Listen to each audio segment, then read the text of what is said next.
Hello everyone, welcome to me figure myself engineer Deepanshu Rathi. और आज फिर मैं आपके सामने आ गया हूँ एक नई क्लास लेकर, जिसके अंदर आज हम कंप्लीट करने वाले हैं डीपीएसपी का पार्ट नंबर 2।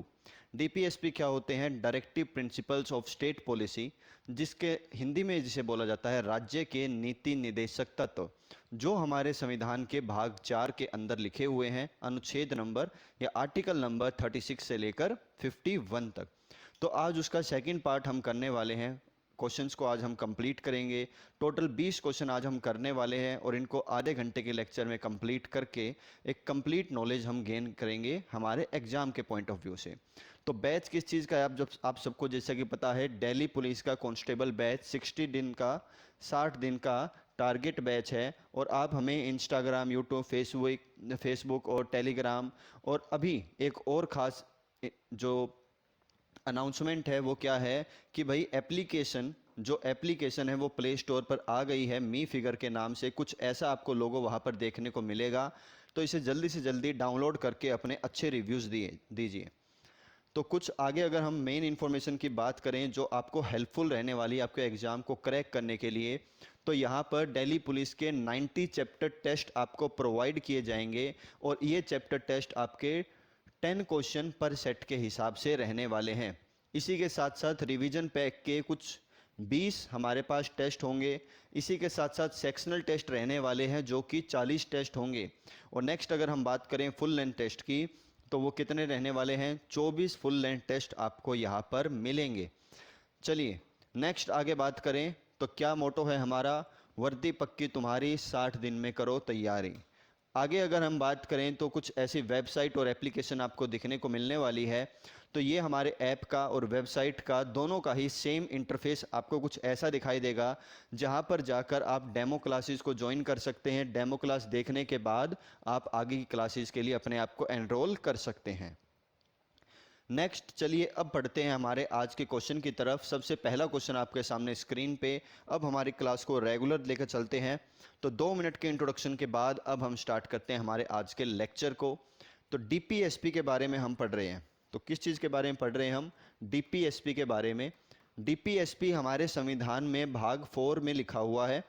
भाग 4 में 36 से लेकर 51 तक आर्टिकल के अंदर इसे लिखा गया है, जिसका मेन उद्देश्य क्या है? एक राज्य को कल्याणकारी राज्य में बदलना। एक जो नॉर्मल राज्य है उसे किस में बदलना? कल्याणकारी वेलफेयर सोसाइटी में, वेलफेयर स्टेट में कन्वर्ट करना। तो फर्स्ट क्वेश्चन आपके सामने है। आपके सब पास में सिर्फ और सिर्फ 10 सेकंड का टाइम है। जल्दी से आंसर दे दीजिए कि इस क्वेश्चन का क्या आंसर आना चाहिए। तो जल्दी से आंसर दे दीजिए कि क्या आंसर आना चाहिए आपके इस क्वेश्चन का।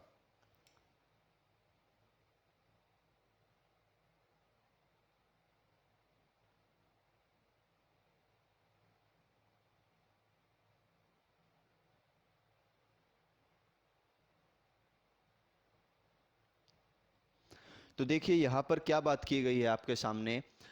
राज्य के नीति निदेशक सिद्धांतों के अनुसार किस आयु तक के बच्चों को निशुल्क एवं अनिवार्य शिक्षा देने की आज्ञा दी जाती है?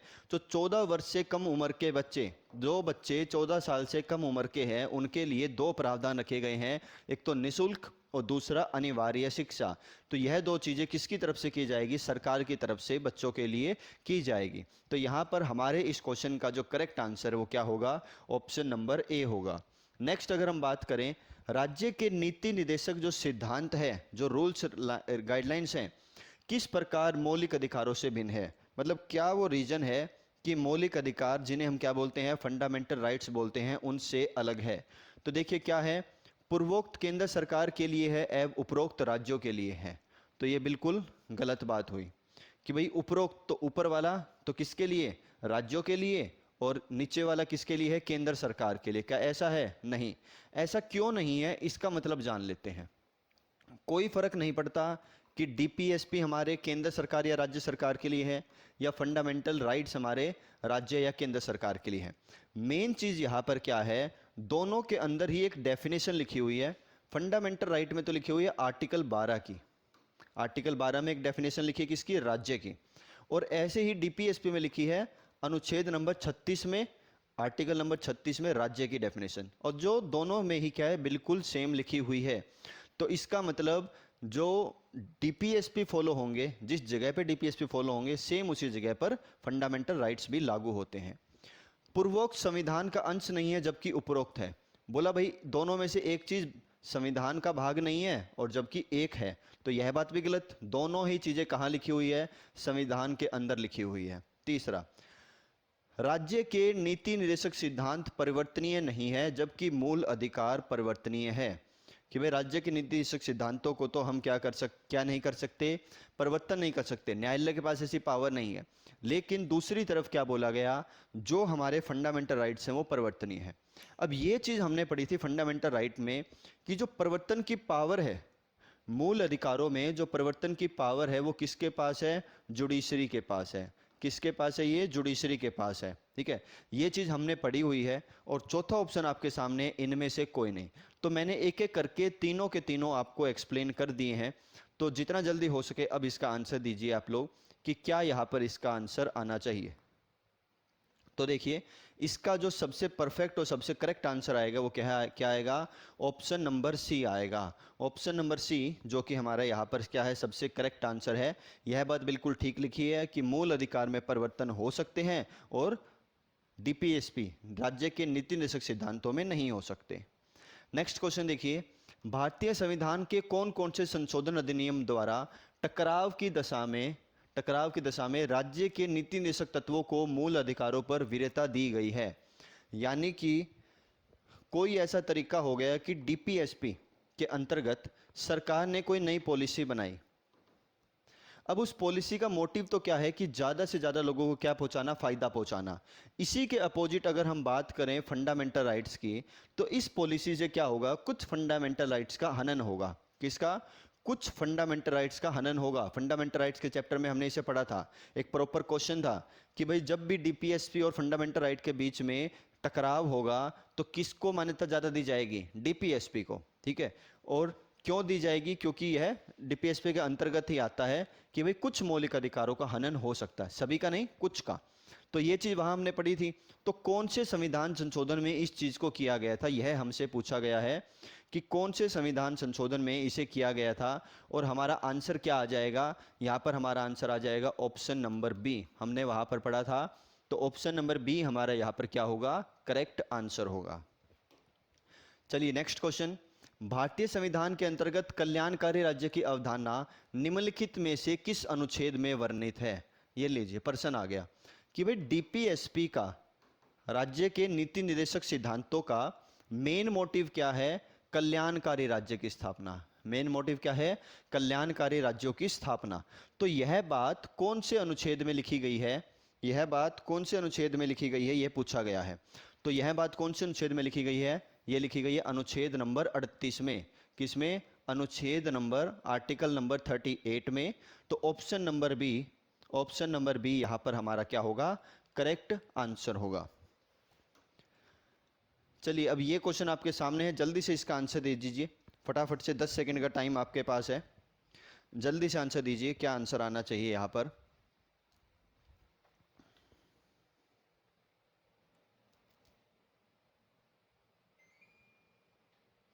जल्दी से आंसर दीजिए, 10 से 20 सेकंड का टाइम आपके पास है।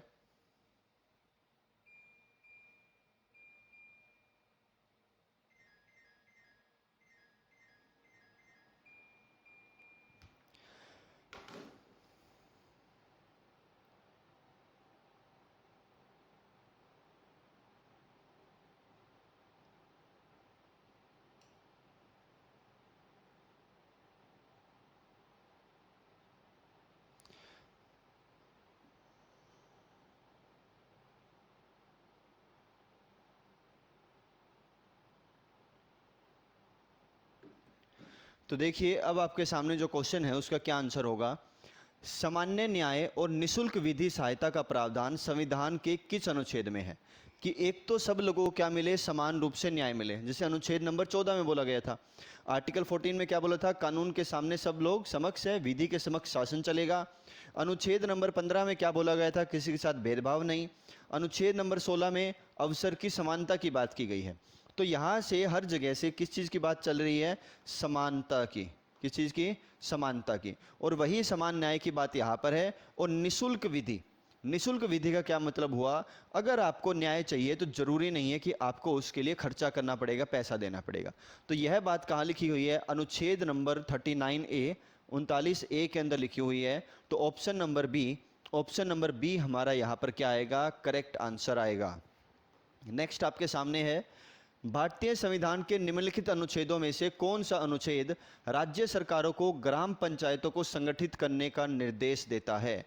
लास्ट क्लास में हमने इसे पढ़ा था कि राज्य सरकारों के पास क्या है? ग्राम पंचायत संगठित, यानी कि ग्राम पंचायत को बनाने का अधिकार है। तो क्या मेन मोटिव है इसका यहाँ पर, वो समझ लीजिए। आंसर इसका अनुच्छेद नंबर 40 होगा। तो हमारे डीपीएसपी जो थे वो 3 प्रकार के हैं।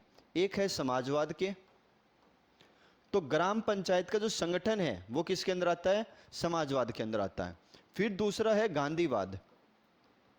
तो गांधीवाद के अंदर क्या है? जो उसकी कार्यवाही है, जो प्रक्रिया है, स्वशासन की जो बात है, वह चीज कहां से ली गई है? गांधीवाद से ली गई है। ठीक है।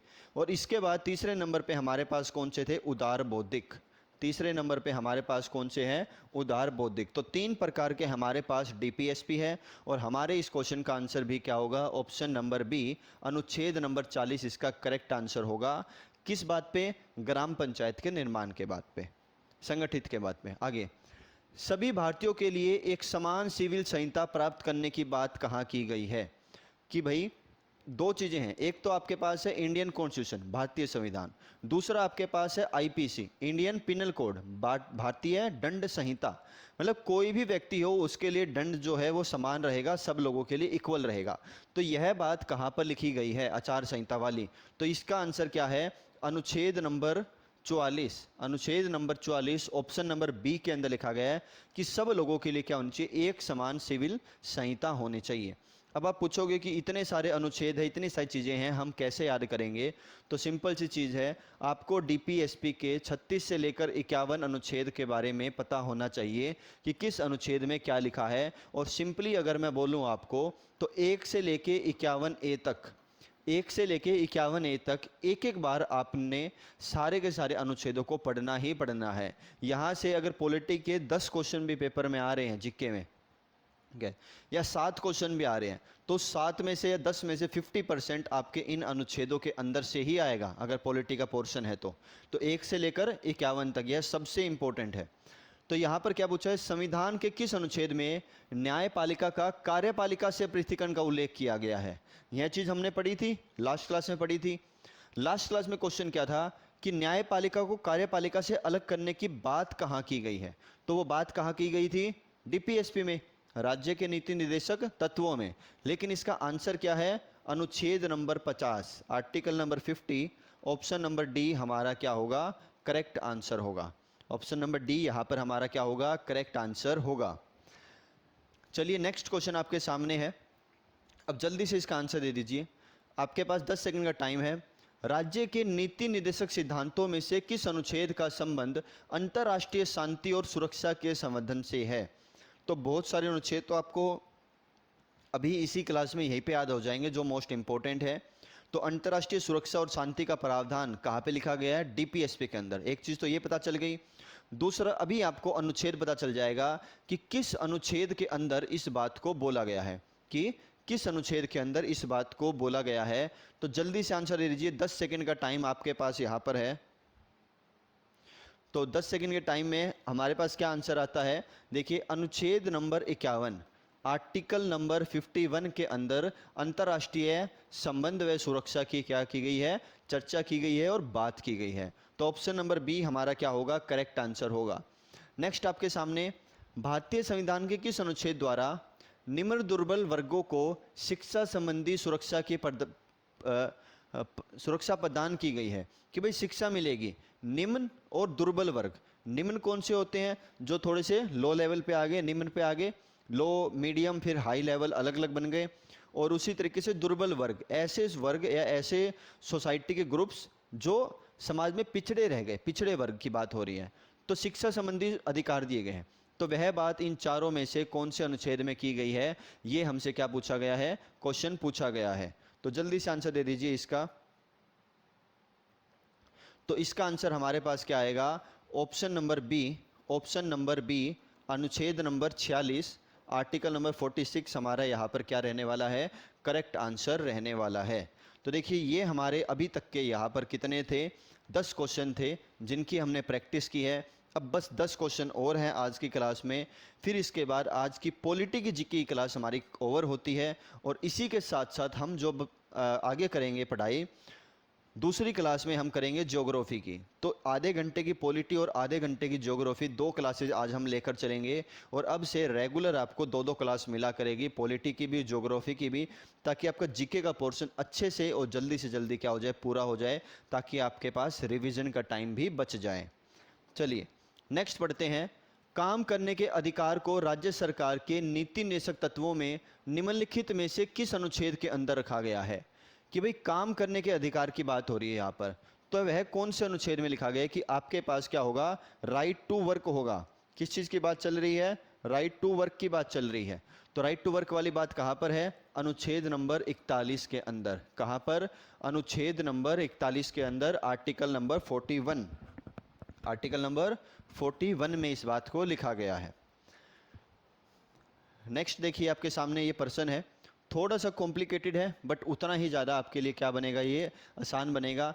एक बार पहले तो इसका स्क्रीनशॉट ले लीजिए, जल्दी से जल्दी पहले इसका स्क्रीनशॉट ले लीजिए, फिर इसके बाद इसका आंसर देखते हैं।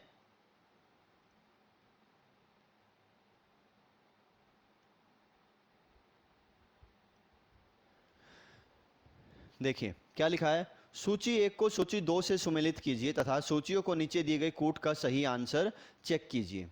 तो सूची 1 में क्या लिखा है, संविधान का अनुच्छेद, सूची 1 में संविधान के अनुच्छेद के बारे में बात हो रही है। अनुच्छेद नंबर 40, फिर उसके बाद 41, फिर यहाँ पर 44 और फिर उसके बाद 48। ठीक है, इसी के बाद अब अलग अलग अनुच्छेद यहाँ पर बोले गए। सबसे पहला ग्राम पंचायत का गठन। तो ग्राम पंचायत के गठन की बात हमने अभी पढ़ा था, 2 सेकंड पहले एक क्वेश्चन आया था और उस क्वेश्चन का हमारा क्या आंसर होगा, आंसर होगा हमारा ए 40, अनुच्छेद नंबर 40। कहो तो मैं दिखा देता हूं अभी आपको, ये देखिए ये रहा कि भारतीय संविधान में निम्नलिखित अनुच्छेदों में से कौन सा अनुच्छेद राज्य सरकार को ग्राम पंचायत को संगठित या गठन करने का अधिकार देता है। तो क्या आंसर था, अनुच्छेद नंबर 40 था। तो एक चीज आपको यहां से क्लियर हो गई कि जो पहला है अनुच्छेद नंबर 40, क्या आ जाएगा, ग्राम पंचायत आ जाएगा। तो फर्स्ट का फर्स्ट हो जाएगा, ये ए था, ए का क्या हो जाएगा, 1 हो जाएगा। उसके बाद नेक्स्ट अगर हम आगे बात करते हैं, क्या बोला गया, काम करने का अधिकार। किस चीज की बात आ गई, काम करने के अधिकार की। तो काम करने का अधिकार अभी हमने पढ़ा है, ये रहा काम करने के अधिकार कहाँ पे है, अनुच्छेद नंबर 41 में। तो जो हमने अभी क्वेश्चन अलग अलग करे हैं, जो क्वेश्चन अभी हमने अलग अलग करे हैं, उन्हीं को रिमाइंड करने के लिए, आपको अच्छे से याद कराने के लिए कुछ ऐसा क्वेश्चन यहाँ पर बनाया गया है।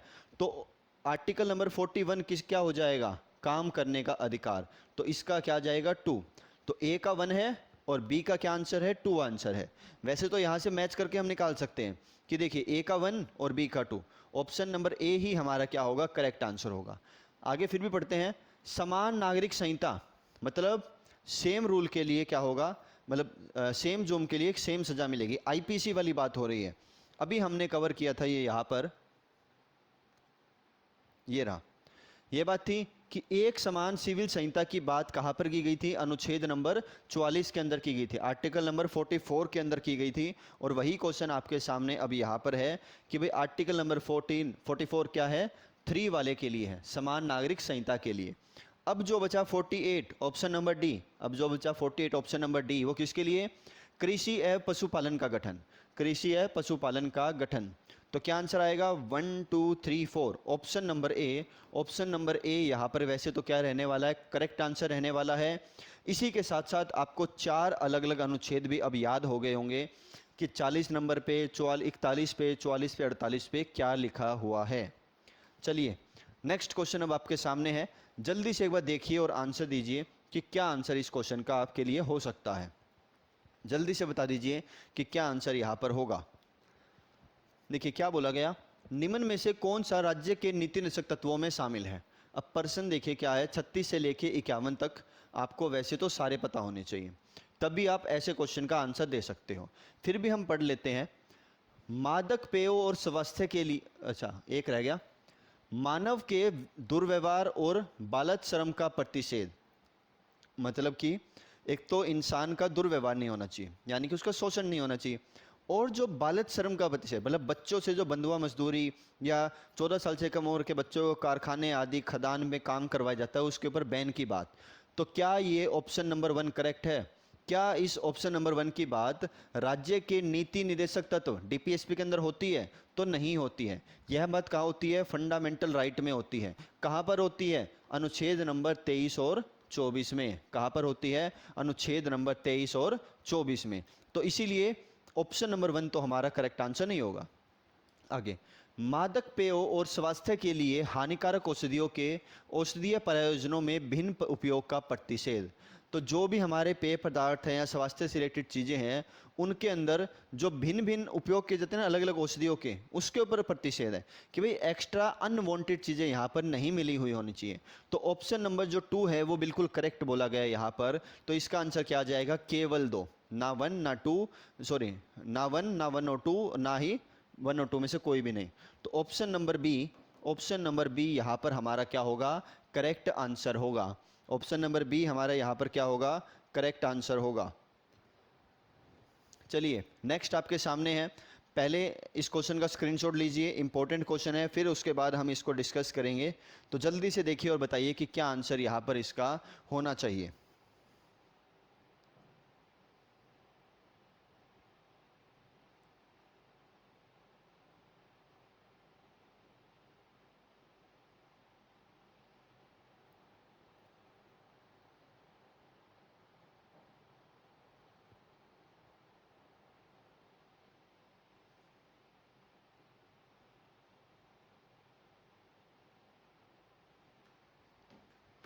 चलिए तो देखते हैं। निम्न कथनों पर विचार कीजिए। भारत के संविधान में पुरुष और महिलाओं द्वारा समान कार्य के लिए समान वेतन को बढ़ावा देने के लिए कोई उपबंध नहीं है। देखिए क्या बोल दिया? कोई उपबंध नहीं है। तो क्या ऐसी बात है? बिल्कुल गलत बात है। हमारे संविधान में क्या लिखा हुआ है? समान कार्य समान वेतन। पिछली क्लासेज में हमने इसे पढ़ा है। तो ऑप्शन नंबर जो ये ऑप्शन नंबर 1 दिया था इनके अकॉर्डिंग यहाँ पर, तो ये क्या होगा? इनकरेक्ट होगा, गलत है। तो जहाँ जहाँ पर 1 का बात है, जहाँ जहाँ पर 1 की बात है वो तो आंसर हो ही नहीं सकता। अब देखना है क्या ऑप्शन नंबर 2 करेक्ट है या फिर हमें डी पे आंसर देना पड़ेगा। तो भारत के संविधान पिछड़े वर्गों को परिभाषित नहीं किया गया है। क्या ये बात ठीक है या गलत है? ये बहुत इंपॉर्टेंट चीज़ है। देखिए पहला जो शब्द है हमारा वह तो क्या है? अनटचेबिलिटी। अनटचेबिलिटी जिसका मतलब छुआछूत था। दूसरे नंबर पे आता है माइनॉरिटी, माइनॉरिटी जिसको भी एक्सप्लेन नहीं किया गया। और तीसरे नंबर पे आपके पास आ गया पिछड़ा वर्ग। तीसरे नंबर पे क्या आ गया? ये पिछड़ा वर्ग आ गया। मतलब कि ये तीनों शब्द ऐसे हैं जिनको संविधान में एक्सप्लेन नहीं किया गया है। ये बात बिल्कुल ठीक है, मुझे पता है, इसलिए मैं आपको बता रहा हूँ कि ऑप्शन नंबर 2 बिल्कुल करेक्ट बात बोली गई है। पिछड़े वर्ग को डिफाइन नहीं किया गया है, इसीलिए यहाँ पर ऑप्शन नंबर बी, इसीलिए यहाँ पर ऑप्शन नंबर बी क्या होगा? आपका करेक्ट आंसर होगा। चलिए नेक्स्ट बात करते हैं। इनमें से कौन राज्य के नीति निर्देशक सिद्धांतों में सम्मिलित नहीं है? मतलब क्या हुआ? 4 ऑप्शन आपको यहाँ पर दिए गए हैं, 4 में से 3 डीपीएसपी के अंदर आते हैं और 1 नहीं आता है। तो वो पूछा गया कि भाई कौन सा 1 नहीं आता है? मद्य निषेध अभी बोला गया कि भाई फालतू चीजें ना हो। काम के अधिकार की बात की गई। समान कार्य हेतु समान वेतन, यह भी डीपीएसपी के अंदर है। तो बचा क्या? Option number D. बचा क्या? ऑप्शन नंबर डी, सूचना का अधिकार, राइट टू इंफॉर्मेशन। और राइट टू इंफॉर्मेशन क्या है? आपका फंडामेंटल राइट, मौलिक अधिकार है। इसीलिए ऑप्शन नंबर डी यहाँ पर हमारा क्या होगा? करेक्ट आंसर होगा। चलिए नेक्स्ट क्वेश्चन आपके सामने, क्वेश्चन नंबर 6 है। अब देखिए 5 क्वेश्चन और रहते हैं बस। टोटल 20 क्वेश्चन हमें करने थे, 15 कर चुके हैं, 5 और रहते हैं। जल्दी से देखिए और आंसर दीजिए कि भाई इस क्वेश्चन का क्या आंसर हो सकता है। जल्दी से देखिए और आंसर दीजिए फटाफट से। निम्नलिखित में से कौन सा एक संविधान के 42वें संविधान संशोधन द्वारा नीति निर्देशक तत्वों में जोड़ा नहीं गया? मतलब क्या हुआ कहने का कि 42वें संविधान संशोधन में बहुत सारी चीज़ें जोड़ी गई हैं डीपीएसपी में। 4 यहाँ पर लिखी गई हैं, 4 में से 3 तो जोड़ी गई हैं, 1 नहीं जोड़ी गई। तो वो कौन सी एक है जो नहीं जोड़ी गई है? यह बात यहाँ पर पूछी गई है। तो हो सकता है जो यह बात यहाँ पर की गई है, जो बात यहाँ पर की गई है कि भाई डीपीएसपी 36 से 51 है, किसी का सब पार्ट कुछ ना कुछ हो सकता है। 39A हमने पढ़ा, जैसे कि 43A भी अलग अलग हैं, सी है जैसे, तो 36 से 51 तक बहुत सारे डीपीएसपी लिखे हुए हैं। अब कुछ ऐसे हो सकते हैं जो मूल अधिकार मूल संविधान में थे, यानी कि जब संविधान शुरू में बना था तब से ही थे, और कुछ ऐसे हैं जो 42वें संविधान संशोधन द्वारा जोड़े गए हैं। तो 42वें द्वारा जो नहीं जोड़ा गया वो पूछा गया। तो देखिए, शोषण से युवाओं तथा बच्चों की सुरक्षा 42वें में जोड़ा गया था। समान न्याय निःशुल्क कानून की सलाह 42वें संविधान में जोड़ी गई थी। देखिए कितने अच्छे अच्छे काम किए गए हैं इंदिरा गांधी के द्वारा। सभी नागरिकों के लिए समान आचार संहिता, यह बात जो थी यह शुरू से ही सेम थी, यह बात मूल संविधान में थी, शुरू से ही थी, 1919 के गवर्नमेंट ऑफ इंडिया एक्ट में भी थी, आगे से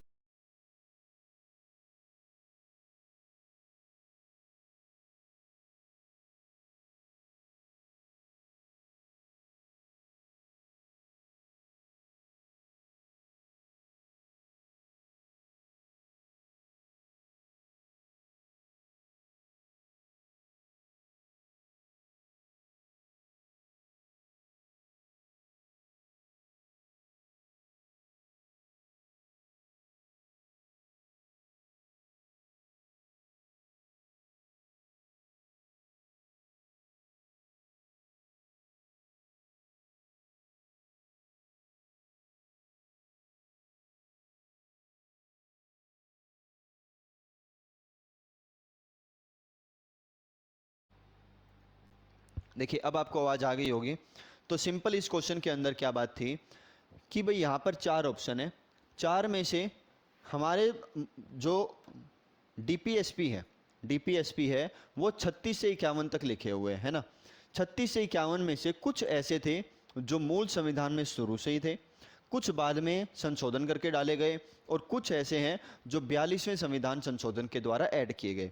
और 42वां संविधान संशोधन कब हुआ? 1976 में हुआ। कब हुआ? 1976 में।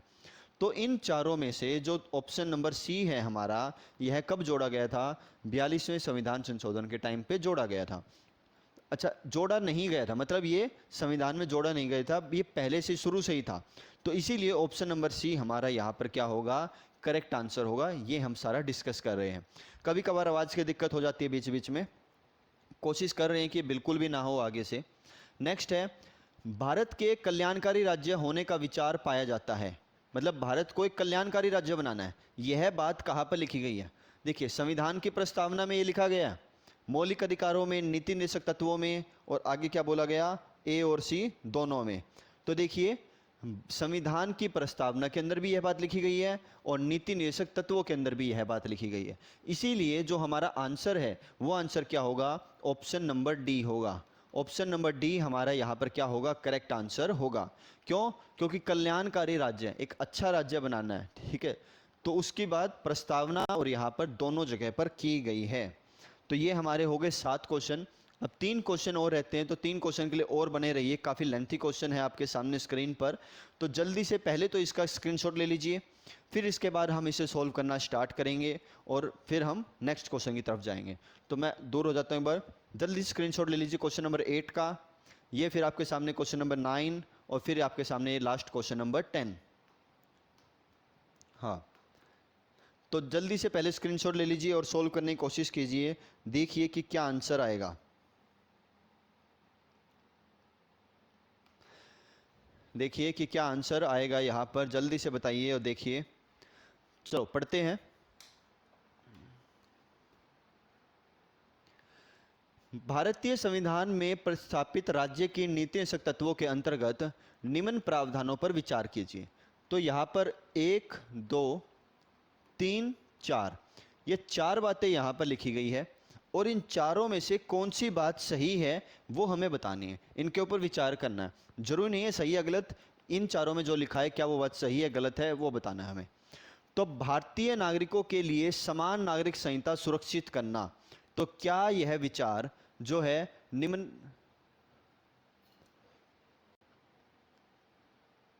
ठीक है, तो भारतीय नागरिकों के लिए क्या होगा, समान नागरिक संहिता सुनिश्चित करनी होगी। तो क्या यह बात हमारे राज्य के नीति निर्देशक तत्वों के अंतर्गत आती है या नहीं आती है? तो बिल्कुल आती है, हमने इसे पढ़ा था पहले, और बीच में इसके बाद हमने एक क्वेश्चन भी किया था जहाँ पे समान नागरिकों के लिए समान आचार संहिता लागू होगी। तो जो पहला है ये बिल्कुल करेक्ट बात है। दूसरा, ग्राम पंचायतों को संगठित करना, यानी कि ग्राम पंचायतों का निर्माण करना, उनका गठन करना, यह बात भी हमने पढ़ी है। आगे, ग्रामीण क्षेत्रों में कुटीर उद्योगों को प्रोत्साहित करना, तो बिल्कुल थर्ड बिट बिल्कुल ठीक बात है। लास्ट क्लास में हमने पढ़ा था कि कुटीर उद्योगों को भी क्या है, आगे बढ़ाना है हमने। ये जो क्वेश्चन था कुटीर उद्योगों वाला वो किस प्रकार का था, बोला गया था कि ऐसी कौन सी बात है जो केवल व केवल राज्य के नीति निर्देशक तत्वों में लिखी गई है और फंडामेंटल राइट मौलिक अधिकारों में नहीं लिखी गई है। तो वहां पे फोर्थ ऑप्शन था कुटीर उद्योग वाला, जो केवल डीपीएसपी के अंदर था। तो वहां से हमने करेक्ट आंसर दिया था लास्ट क्लास में, तो जरूर देखो उस लास्ट क्लास को भी। आगे कनेक्ट करते हैं फोर्थ वाले पे। तो ये थर्ड वाली बात भी हो गई। सभी कर्मचारियों के लिए यथोचित अवकाश तथा सांस्कृतिक अवसर सुरक्षित करना, इनमें से कौन से गांधीवाद सिद्धांत है जो राज्य के नीति निर्देशक तत्वों में प्रतिबिंबित होते हैं? ये बहुत अच्छी बात है, फोर्थ भी है। क्वेश्चन क्या है कि ये चारों के चारों ही आपके क्या हैं, राज्य के नीति निर्देशक सिद्धांत है, डीपीएसपी है, कोई दिक्कत नहीं है, चारों ही डीपीएसपी है, ठीक है, समझ में आ गया। अब क्या पूछा गया कि इन चारों में से कौन सा गांधीवादी के अंदर आता है, ये यहाँ पे खत्म हो जाता है। इनमें से कौन से गांधीवाद सिद्धांत हैं जो राज्य की नीति निर्देशक तत्वों के अंदर काउंट होते हैं? तो गांधीवाद वाले कौन से, इनमें से सिर्फ और सिर्फ दो ही हैं यहाँ पर, और गांधीवाद वाले सिर्फ दो कौन से हैं, ये सेकंड और थर्ड नंबर वाला। कौन से हैं? सिर्फ और सिर्फ सेकंड और थर्ड नंबर वाला। ऑप्शन नंबर बी यहाँ पर हमारा क्या होगा, करेक्ट आंसर होगा। मैंने आपको बोला है कि एक बार आप 36 से 51 सारे के सारे अनुच्छेदों को देखिए, पढ़िए उन्हें, और फिर उसके बाद उनकी अलग अलग लिस्ट बनाइए, और वैसे आपको मिल भी जाएगी लिस्ट अच्छे से कि भाई कौन से समाजवाद, कौन से गांधीवाद और कौन से उदार बौद्धिक के अंदर आते हैं। तो जब उनकी अलग अलग लिस्ट से आप पढ़ोगे वहाँ पर, तो वहाँ से आपको क्लियर हो जाएगा कि जो सेकंड और थर्ड वाला है यह किसके अंदर आता है, गांधीवाद के अंदर आता है। किसके अंदर आता है? गांधीवाद के अंदर आता है। चलिए अब नेक्स्ट आपके सामने है, शराबबंदी संविधान की किस धारा में निर्देशित है? कि शराबबंदी करनी है तो यह संविधान के कौन से भाग में लिखी गई है? सॉरी, भाग तो 4 है, कौन से अनुच्छेद में लिखी गई है, यह बात यहाँ पर पूछी गई है। तो क्या आंसर आ जाएगा शराबबंदी की बात का? ये अनुच्छेद number 47, article number 47, option number A में इस बात को लिखा गया है। ऑप्शन नंबर ए में इस बात को लिखा गया है। चलिए अब लास्ट क्वेश्चन आपके सामने है, जल्दी से इसका पहले तो स्क्रीनशॉट लीजिए और फिर इसका आंसर आप खुद से दीजिए। इसका आंसर मैं नहीं बताने वाला, क्योंकि 2 क्वेश्चन हम इस टाइप के पहले भी कर चुके हैं। लास्ट क्वेश्चन बिल्कुल ईजी है आप सभी के लिए, तो जल्दी से इसका आंसर दे दीजिए। मूलभूत संविधान के कौन से भाग में राज्य लोक कल्याण की संकल्पना सम्मिलित की गई है? पहले जो सेम क्वेश्चन आया है कि लोक कल्याण की बात की गई, वहां पे ऑप्शंस थे अलग अलग। क्या क्या ऑप्शंस थे?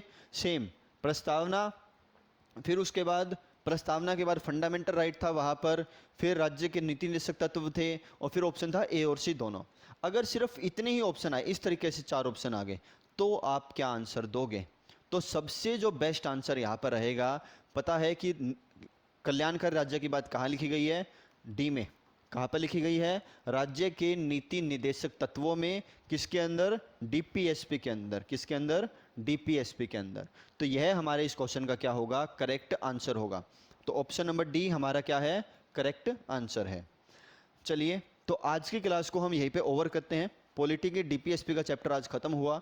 नेक्स्ट क्लास में हम फंडामेंटल राइट्स का चैप्टर करेंगे, सॉरी फंडामेंटल ड्यूटीज़ का, और फिर उसके बाद हम नेक्स्ट आगे प्रेसिडेंट, जुडिशरी और इन सब के चैप्टर्स को कंप्लीट करेंगे। तो मेन आज की क्लास के लिए आपके इतना ही है। ज्योग्राफी की एक क्लास और हम आज पढ़ने वाले हैं, और उसके बाद फिर हम एक रीजनिंग की क्लास को भी देखेंगे। तो चलिए आज की क्लास को हम यहीं पे ओवर करते हैं। ज़्यादा से ज़्यादा वीडियोस को लाइक करें, चैनल को सब्सक्राइब करें, शेयर करें, और मी फिगर के साथ ज्वाइन हो जाइए।